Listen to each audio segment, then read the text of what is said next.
नमस्कार, technical analysis course के इस 4th एपिसोड में आपका स्वागत है। पिछले एपिसोड में हमने कैंडल स्टिक के बारे में बात की थी और बेसिकली ग्रीन और रेड कैंडल को समझा था।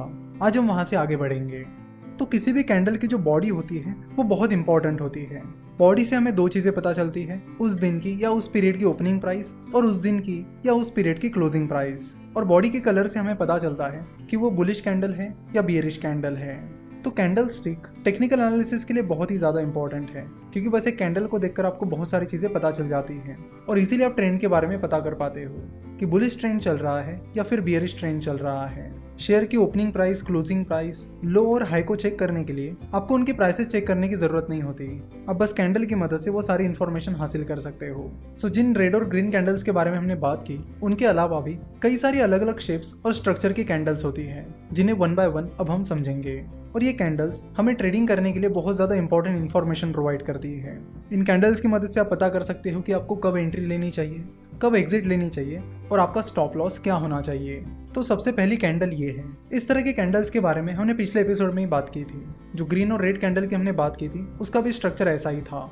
अगर इस ग्रीन कैंडल की बात की जाए, जो कि एबीसी कंपनी की कल की कैंडल है, तो उससे हमें ये समझ में आता है कि कल एबीसी कंपनी के शेयर प्राइस में अच्छी खासी मूवमेंट थी और एबीसी कंपनी की क्लोजिंग प्राइस उसकी ओपनिंग प्राइस से काफी ज्यादा थी। सिमिलरली अगर इस रेड कैंडल की बात की जाए और अज्यूम किया जाए कि ये रेड कैंडल XYZ नाम की कंपनी की कल की कैंडल है, तो इससे हमें समझ में आता है कि XYZ नाम की कंपनी के शेयर प्राइस में कल अच्छी खासी मूवमेंट थी और कंपनी की क्लोजिंग प्राइस उसकी ओपनिंग प्राइस से कम थी। नाउ अब इन कैंडल्स की बात करते हैं। तो अगर आप देखोगे तो इन कैंडल में और पिछली वाली कैंडल्स में डिफरेंस ये था कि पिछली वाली कैंडल्स की जो शैडोज थी वो काफी लंबी थी और इन कैंडल्स की जो शैडो है वो उतनी लंबी नहीं है। तो अगर किसी कैंडल की शैडो कम है तो उससे हमें क्या पता चलता है? तो उससे हमें पता चलता है कि अगर वो ग्रीन कैंडल है तो उसके क्लोजिंग प्राइस उसके हाई प्राइस के काफी नजदीक थी और साथ ही उसकी ओपनिंग प्राइस उसके लो प्राइस से काफी नजदीक थी। वही अगर वो रेड कैंडल है तो उससे हमें पता चलेगा कि उसके क्लोजिंग प्राइस उसके लो प्राइस से काफी नजदीक है और उसकी ओपनिंग प्राइस उसके हाई प्राइस से नजदीक है, जैसा कि आप यहाँ पर सामने देख सकते हो। अगली जो कैंडल्स हैं वो कुछ इस तरह की हैं। तो आप देख सकते हो कि इन कैंडल्स को तो सिर्फ बॉडी है, उनकी शैडोज गायब है, यानी उन्हें शैडोज ही नहीं है। तो अगर किसी कैंडल को शैडोज ही नहीं है तो उसका क्या मतलब होता है? तो उसका मतलब होता है कि अगर वो ग्रीन कैंडल है तो उसकी क्लोजिंग प्राइस उसके हाई प्राइस के बराबर है, वही उसकी ओपनिंग प्राइस उसके लो प्राइस के बराबर है। वही अगर वो रेड कैंडल है यानी बियरिश कैंडल है तो उसकी क्लोजिंग प्राइस उसके लो प्राइस के बराबर है, वही उसकी ओपनिंग प्राइस उसके हाई प्राइस के बराबर है। अब अगले कैंडल्स के बारे में बात करते हैं। अगली कैंडल्स कुछ इस तरह दिख रही है, जिसमें उनकी बॉडी काफी छोटी है, वही उनके शैडोज काफी ज्यादा लंबी है। तो इनसे हमें क्या पता चलता है? तो इनसे हमें पता चलता है कि जिस दिन की ये कैंडल है उस दिन शेयर प्राइस में मूवमेंट तो काफी ज्यादा थी, पर शेयर प्राइस आखिर में उसके ओपनिंग प्राइस के बराबर जाकर ही क्लोज हुई है। अगर वो ग्रीन कैंडल है तो उसकी क्लोजिंग प्राइस उसकी ओपनिंग प्राइस से थोड़ी सी ही ज्यादा ऊपर है, वही अगर वो रेड कैंडल है तो उसकी क्लोजिंग प्राइस उसकी ओपनिंग प्राइस से थोड़ी सी ही ज्यादा कम है। तो इन कैंडल से हमें पता चलता है कि उस दिन शेयर प्राइस में मूवमेंट बहुत ज़्यादा हुई थी। जैसे कि आप देख सकते हो कि उसके लो प्राइस में और हाई प्राइस में काफ़ी ज़्यादा डिफरेंस था, पर वो शेयर प्राइस उसके हाई प्राइस पर या लो प्राइस पर मेंटेन नहीं रह पाई और आखिर में वो शेयर प्राइस उसके ओपनिंग प्राइस के पास जाकर ही क्लोज हुई। तो अगले कैंडल का पैटर्न कुछ इस तरह है, जिसमें आप देख सकते हो कि बॉडी लगभग नहीं के बराबर है। तो ऐसे कैंडल से हमें क्या पता चलता है? तो ऐसे कैंडल से हमें पता चलता है कि उस कैंडल की ओपनिंग प्राइस और क्लोजिंग प्राइस सेम ही है। अगर ओपनिंग प्राइस और क्लोजिंग प्राइस सेम है तो फिर वो कैंडल रेड है या ग्रीन है, इसका सवाल ही नहीं आता। तो ऐसे कैंडल से हमें ये समझ में आता है कि शेयर प्राइस में मूवमेंट तो अच्छी खासी थी, पर शेयर प्राइस जहां पर ओपन हुई वही जाकर क्लोज हो गई, वो अपने मोमेंटम को बनाए नहीं रख पाई।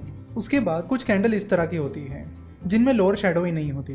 तो ऐसे कैंडल्स हमें बताती है कि अगर वो ग्रीन कैंडल है तो उसकी ओपन प्राइस और लो प्राइस सेम है, पर उसके क्लोजिंग प्राइस और उसके हाई प्राइस सेम नहीं है, उसके क्लोजिंग प्राइस और हाई प्राइस डिफरेंट है। सिमिलरली अगर वो रेड कैंडल है तो उसका मतलब होगा कि उसके क्लोजिंग प्राइस और लो प्राइस सेम है, वही उसकी ओपनिंग प्राइस और हाई प्राइस डिफरेंट है। देन अगला पैटर्न कुछ इस तरह दिखता है, जिसमें अपर शैडो ही नहीं होती। सो ऐसे कैंडल से हमें ये पता चलता है कि अगर वो ग्रीन कैंडल है तो उसके क्लोजिंग प्राइस और हाई प्राइस सेम है, वही उसकी ओपनिंग प्राइस और लो प्राइस डिफरेंट है। वही अगर वो रेड कैंडल है तो उससे हमें पता चलेगा कि उसकी ओपनिंग प्राइस और हाई प्राइस सेम है, वही उसकी क्लोजिंग प्राइस और लो प्राइस डिफरेंट है। तो ये जो अलग अलग तरह की कैंडल्स होती है वो हमें अलग अलग इंडिकेशंस देती है। इन सब कैंडल्स का नाम भी अलग अलग होता है और उनके मीनिंग भी अलग अलग होते हैं। तो आज के इस एपिसोड में हमने लगभग उन सारी अलग अलग कैंडल्स के बारे में जान लिया है। अगले लेक्चर में हम कुछ और कैंडल्स के बारे में बात करेंगे। साथ ही हम कैंडल स्टिक के जो अलग अलग पैटर्न्स हैं उनके बारे में बात करेंगे, उनसे हमें क्या इंडिकेशन मिलते हैं उनके बारे में बात करेंगे, और ट्रेडिंग में उनका कैसे इस्तेमाल किया जाता है इसके बारे में भी बात करेंगे। तो अगर आपके यहाँ तक के सारे बेसिक्स क्लियर हो गए हैं तो यहाँ से आगे आपको पैटर्न्स और इंडिकेटर समझने में बड़ी आसानी होगी। साथ ही उन पैटर्न्स और इंडिकेटर्स को यूज करने में भी काफी ज्यादा आसानी होगी। आशा करता हूँ कि आपको आज के इस वीडियो में जो भी बताया गया वो समझ में आया होगा। अब यहाँ से आगे के लेक्चर्स धीरे धीरे और भी इंटरेस्टिंग होते चले जाएंगे। आशा करता हूँ कि आपको वीडियो पसंद आई होगी। हमसे जुड़े रहने के लिए आप हमें फेसबुक, ट्विटर और इंस्टाग्राम पर फॉलो कर सकते हो। साथ ही फाइनेंस और इन्वेस्टमेंट के बारे में और जानकारी के लिए आप हमारी वेबसाइट www.finnovations.com विजिट कर सकते हो। हमसे जुड़े रहने के लिए आपका बहुत बहुत धन्यवाद।